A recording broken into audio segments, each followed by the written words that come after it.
जालन्याच्या सुंदरनगर भागात गावठी हातभट्टी अड्ड्यांवर चंदनझिरा पोलिसांचा छापा। सुमारे 4 लाख किमतीचा मुद्देमाल केला नष्ट। आरोपीवर गुन्हा दाखल।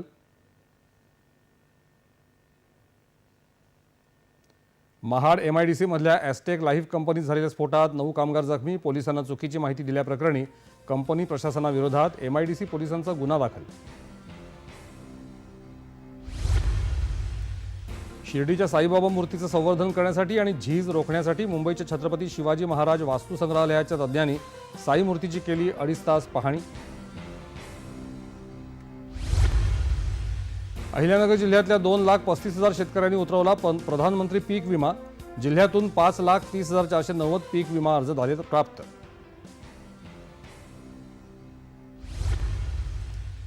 रायगडच्या पोलादपूर तालुक्यात राष्ट्रसंत गाडगेबाबा यांच्या पुण्यतिथीनिमित्त तहसील कार्यालयाचे कर्मचारी आणि ग्रामस्थांनी सावित्री नदीपात्रात उतरून केली साफसफाई।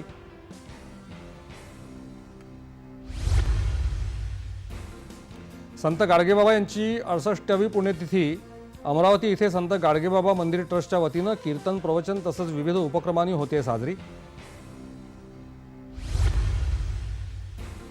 वाशिमच्या शेतकऱ्याची तण नियंत्रणासाठी नाविन्यपूर्ण संकल्पना। सायकल डवरणीचा वापर करून हरभरा पिकाचं केलं संरक्षण।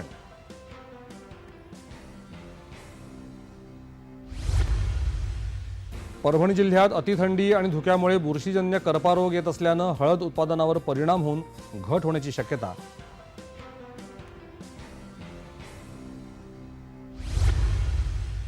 आणि परभणी घटनेच्या निषेधार्थ पुकारण्यात आलेल्या जालना बंदमुळे जालना कृषी उत्पन्न बाजार समितीतील व्यवहार आज बंद।